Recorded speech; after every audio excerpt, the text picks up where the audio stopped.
Hello everyone, welcome to today's episode of Ancile Podcast. Today I have my friend here, Bheemali. She's a go-getter, a tech enthusiast, and an absolute boss in business analytics, leadership, and sports. We are diving deep into topics that every student dreaming of studying abroad needs to hear about, from cracking admissions to conquering cultural shock, managing finances, and understanding how AI is shaking up our world. Hello, Bheemali. Hi. How are you? I'm doing great. How are you? I'm well. Bheemali, let's start with the basics. How did business meet technology in your journey, and what led you to study business analytics at UNT? Well, when I was in grade 11, I was like, I don't want to be an engineer. I don't want to be a doctor. So the third path which I could see was commerce. And then I did that. And after commerce, everybody does BBA. So I did that. So while doing BBA, I realized that I had to take a specialization. Apparently, the 5 specializations were, HR, finance, IT, marketing, and travel and tourism. I was like, HR, I don't want to be. Marketing, if you're studying, you cannot do marketing ever. And then, finance, numbers, no. And then, so I was like, bro, IT looks something nice. Let's do this, yeah. And then when I got into it, it was fun. It was something new. It was something where world was, very new to it. So it's like, I see a future here, yeah. And went ahead, and now I figured out that we could do masters in business analytics, so I chose this. Yeah. Wow, very nice to hear. Didn't want to be a doctor, didn't want to be an engineer, and then finally figured out a way to, make it in life, let's say. Fun fact, I wanted to be both as a child, work as an engineer in the day and a doctor at night, because, doctors can work 24/7, engineers you need only in the day. That was my concept, and then growing up, look where I am. What was your biggest motivation? My mom. She put this in my head when I was 7 years old. Yeah, so I wanted blue eyes, okay? Don't laugh. I wanted blue eyes as a child. And I was like, how do I get this? How does this happen? And she's like, there are lenses and stuff here, but they're not good quality. Go to US, you can actually change the color of your eyes, like totally have a surgery and stuff. So that was my motivation to come to US. So you wanted to change the color of your eyes. Yeah. That's why you came to the US. But in all seriousness, when did you start preparing for your masters abroad? When I was doing my bachelor's, there was this idea that I had to do masters in the US. I wasn't sure which city, which state and stuff. All I knew was I had to come because that's what had been, fed into my mind since childhood. Ki, if to study outside. All my cousins are here. Most of my family is here. So it was just a given that I have to come to the US. As someone who has been through the admission process, what are the biggest mistakes students make when applying to universities? The biggest mistakes I feel people make is, give too much effort into those competitive exams, the English speaking exams, the competitive exams, and paying a lot of money to consultancies. I personally went through a consultancy which did everything from me, free of cost. But people I've heard spend 10,000, 15,000 to get in college in the end. So, have good research, reach out to people who are already here, and then, plan your things accordingly. Don't spend too much on consultancies and too much on those competitive exams. Yeah. Most of the time, GMAT, GRE, everything is waived off, guys. You don't have to worry so much about all that. You went to a consultancy that was basically free. Yes. But do you know that a part of your fees every semester goes to them? It's like $5,000 or something. Yeah, the universities are in touch with the consultancies to bring more Indian students abroad. So it's even easier for us, I guess. Yeah, for Indian students. You worked in university admissions back in India. Spill the tea.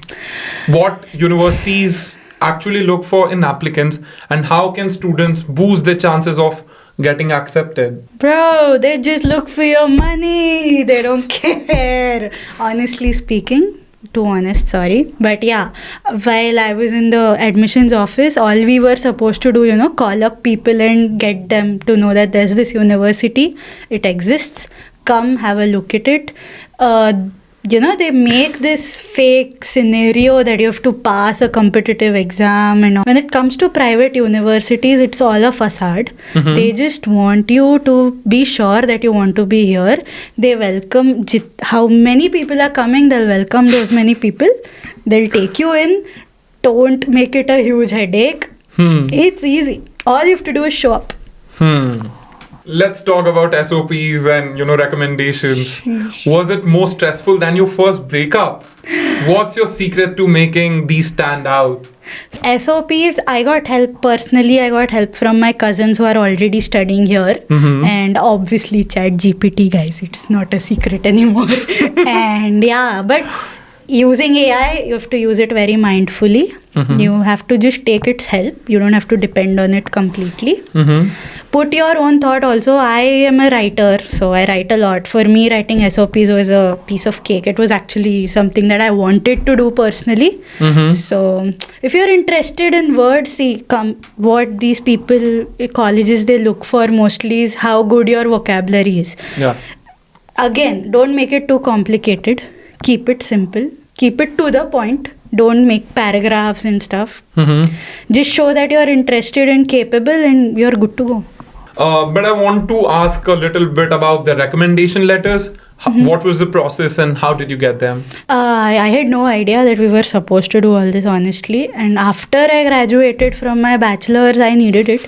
Thankfully, I had teachers who were, well versed with this process of how people go to abroad and need recommendation letters. One thing that helped me was that internship I did. So the intern head of ours gave me one recommendation. So I got it as an employee, not as a student, which helped me a lot.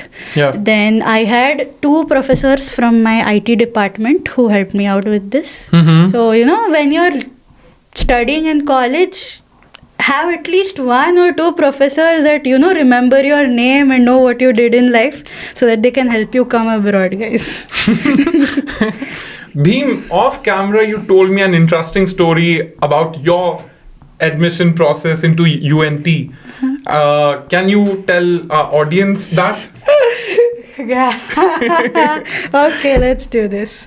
Well, I was not accepted into UNT at first because apparently there was this mix-up about this NAC accreditation. So every college in India has a NAC accreditation, and the colleges in USA are looking for that accreditation before they take students from the other college, right? So they were like, when I got an email that I was rejected, I was furious because one of my best friends who graduated with me got in and I did not. So I was like, bro, what? I have better GPA than him. I'm more capable, I'm more American than he can ever be. So I was like, why? My only question was why. So I very formally emailed these people and I asked them what was the reason that my admission got denied. So I don't know how, but they replied and they were like, because of this NAC accreditation, we couldn't take you in. So I was like, then he graduated at the same time, right? How did he get that and I did not, if it is NAC accreditation? It's like, okay, there must be some problem in my SOP somewhere else, then I would have accepted. So I didn't take a step back. I emailed them back saying, okay, I have proof that there was NAC accreditation when you were supposed to see. So, and I also mentioned that one of the students you've taken in is somebody who's graduated with me. Either take me in, get him out. No, I didn't say that. But I did give proof, and then I didn't back down from a fight. And then I got a very interesting email from UNT saying, thank you so much for updating us. You've done a great job. We look forward to having you here. So yeah. So she rejected the rejection, guys. Fight for your admission. AI is everywhere, from chatbots to predicting what we'll order on Zomato. You have experience in data analytics and programming. How do you see AI revolutionizing education and business analytics? AI is supposed to be an assistant, guys. It's something that we have to use very mindfully. So when it comes to revolutionizing our field, the most AI can do is give you the code, but you have to be there to run it. Data cannot be generated from data. Us humans are what we are generating data. So we are very important for AI to even function. Yeah. It is more dependent on us than we are dependent on it. But yes, it's been a great help for us to have AI. Big players like Oracle introducing AI-driven pricing in finance. Do you think AI is making humans obsolete, or is it just ultimate Excel spreadsheet on steroids?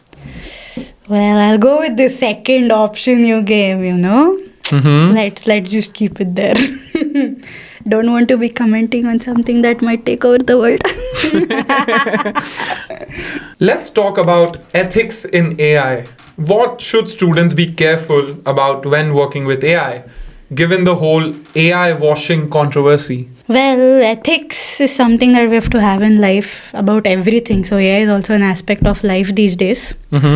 Ethically using AI is very important. Don't make it write your exams. Don't, use it as you. Keep it to what it is. We have to be very careful while sharing data to AI. It is something that can capture everything. So privacy matters.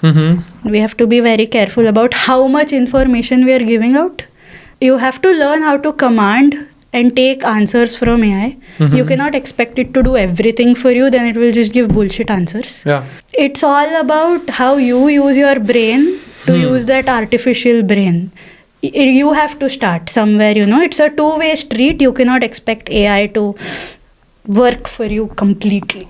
Do you think AI can actually replace professors, or is it more like that over-enthusiastic classmate who does everyone's group project? AI professors is going to be sidelined as soon as possible, I hope. Because, when it comes to teaching and getting learning from somewhere, emotions matter. You cannot expect that from an AI.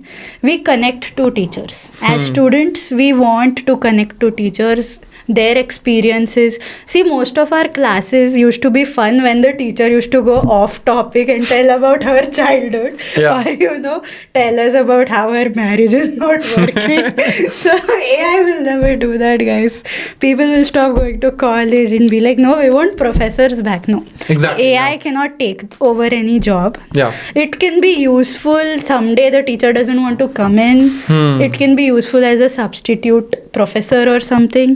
Or when the teacher doesn't want to study too much, they can come in, introduce the topic, make it more human. And when you have to go very deep into that learning, AI can help out. Yeah. So it could go hand in hand. It could be AI teacher experience, but never just AI experience. That is true. And I don't see students paying tens of thousands of dollars for AI to teach them. I'd rather sit home and ask ChatGPT. Exactly.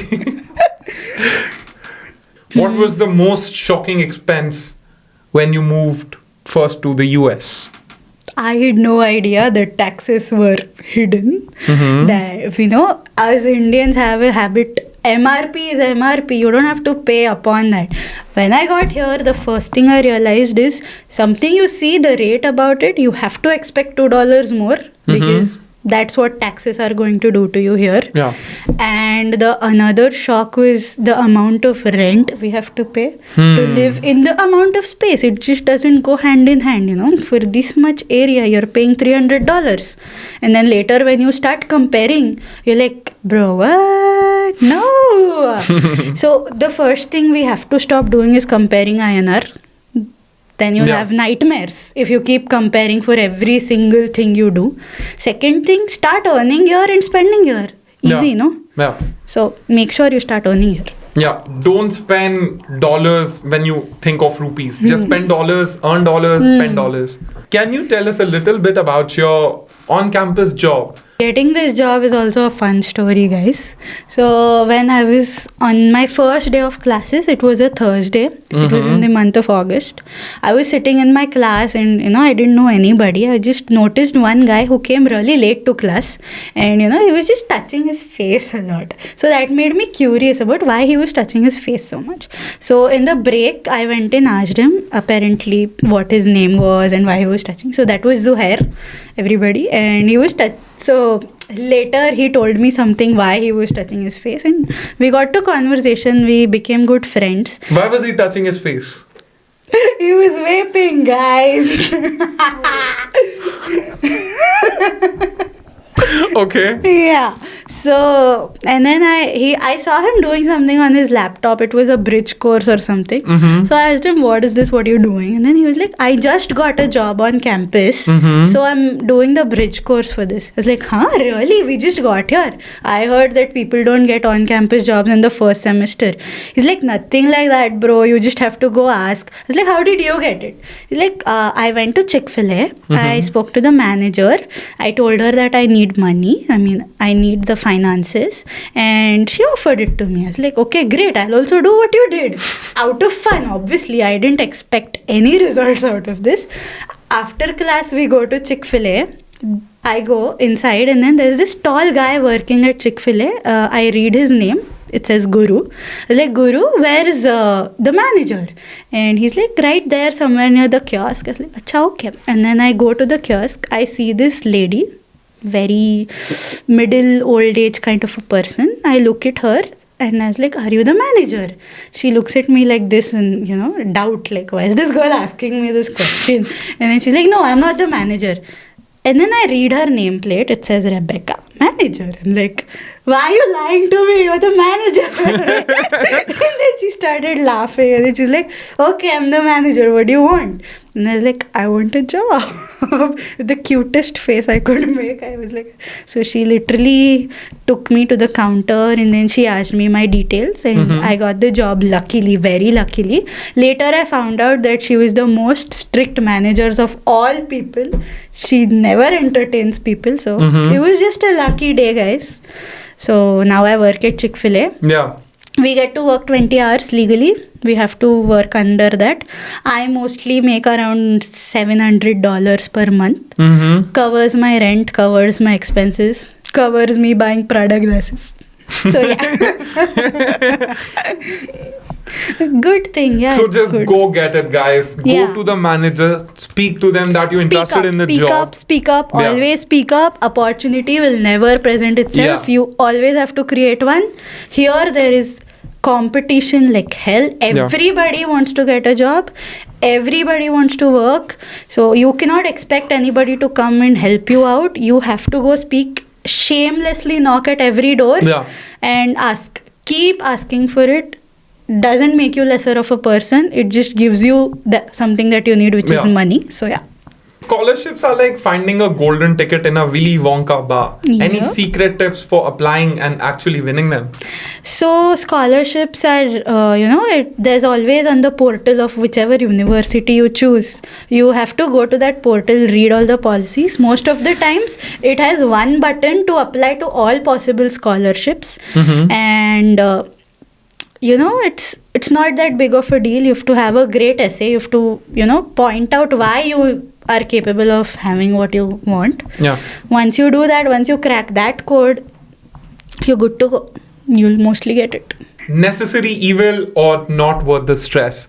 What should students really know about signing up for one? Okay, so I myself am on a loan here. So yeah, sometimes it's a necessary thing. Sometimes it becomes the devil that hovers over your head. But at the beginning, you don't have to worry so much about it. When you need an I-20 from an university, you have to show some amount of funds in your account, which necessarily you might not have. So, take the loan at least for that purpose, for that period of time. And most important thing while you're signing a loan is the amount of interest that you're taking from you. Is it simple? Is it compound? If it's compound, say no. Say namaste from far, far away. And make sure that it's not a floating interest. So a floating interest is something that might increase even by points every month. So don't let that happen. It is going to be a huge agreement, 15-20 pages, written in really small, this font. But you have to read every single word of it, because sometimes you get 50 lakhs and you have to give back 1 crore. Yeah. So make sure you're reading while you sign up, and don't be lazy when you're taking a loan. keep your ears and eyes open. Yeah. Go for the least interest that you can have and the most time period you might get to pay it back. Because getting jobs after masters is a huge headache. Yeah. So, have that all figured out and always have a mindset. Always look for unforeseen losses. Make sure that this is the worst that can happen and be ready for the worst. Then whatever good happens is good for you. Yeah. Yeah. Be real with us. What was your first, cultural shock moment after moving to the US? I didn't need English. I was supposed to learn Telugu and come. That was my wait. What? Why did I even give Duolingo? Right. So here you might expect a lot of white people or not to be racist, but people who are foreigners, people who are from the US, the natives, which is not the case. When you come here for masters, you have to expect a lot of peers from back in India and they are going to expect you to know their language apparently. Yeah. Knowing English is not good enough here, guys. Learn the whatever is the majority crowd where you're studying, learn that language and come or you'll be left lonely. Yeah. People won't talk to you.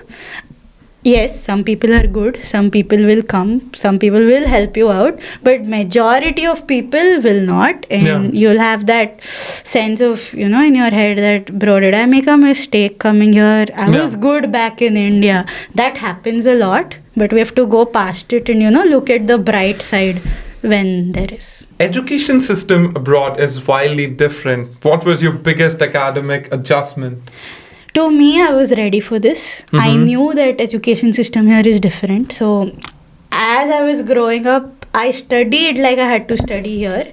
I always went on logic more than what is given in the textbook. And for me, it was no big deal. It was a piece of cake actually, because the amount of studies you have to do in India is way more than something you have to do here.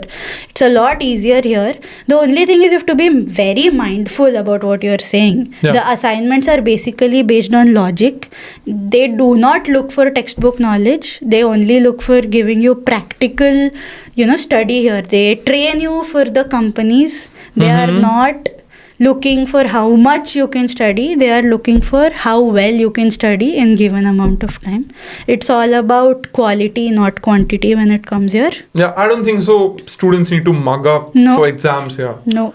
Right. You just need to learn it a little. Maybe before coming to the US, start watching series and documentaries without subtitles. Yeah. So, when you're listening to a professor, it doesn't become hard. You're like, what is he saying? I've heard a lot of people in my class be like, do you understand what he's trying to say? I know, right? Samajh nahi aa raha, bro. Like, kyun samajh nahi aa raha? It's normal English hi to baat. That is true. So, you have to be very ready that they are going to speak only in English and it's going to be fast English. So, writing those IELTS is actually for understanding what those professors are trying to say. Yeah. It's not about how much you can speak, it's about how much you can listen and understand. You're not ready for this next question. If LinkedIn was a dating app for careers, what's the best way to slide into a recruiter's DMs? Make your resume stand out. Make it hot and sexy.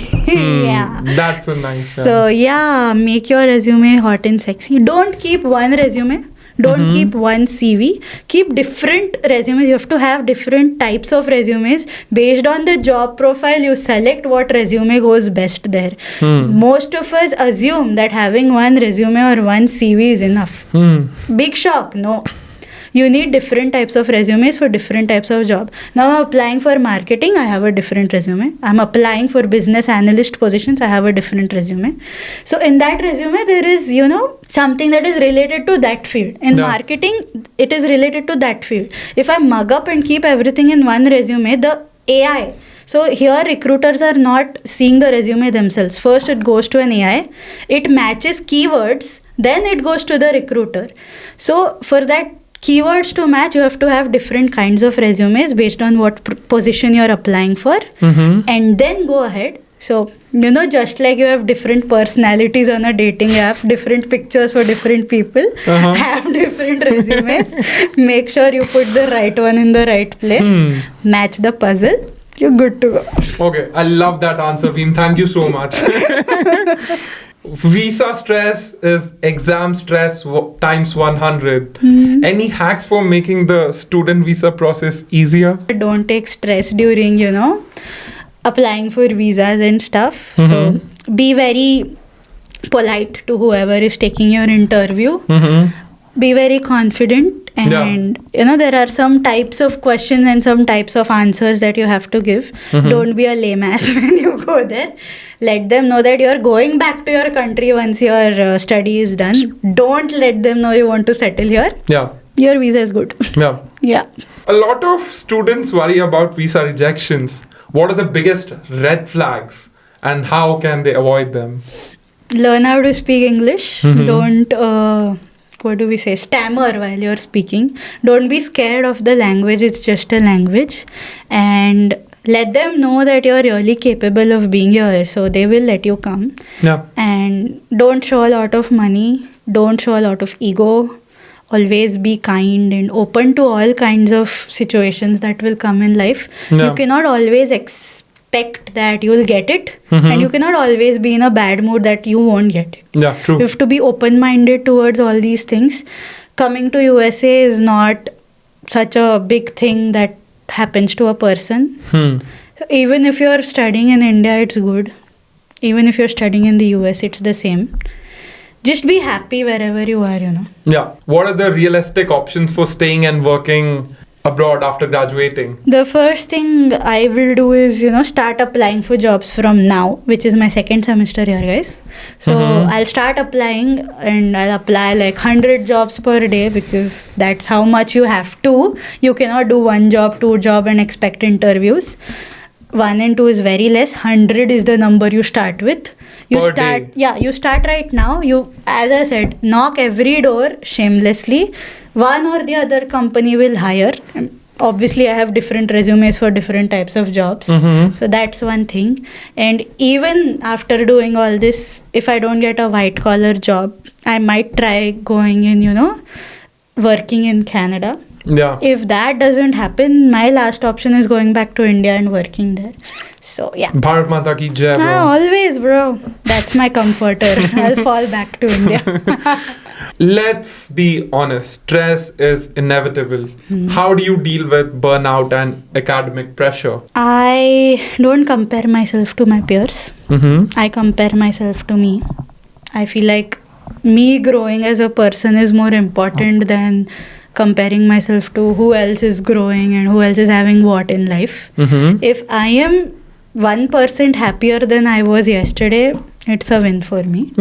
So, and the other thing I do for stress relief is, assignments and stuff. You get 1 week, guys. It's not like they ask you to do it in 2 days. So begin it in the, finish it in the beginning of the week so that you have weekends free to chill out with your friends, go out, have fun.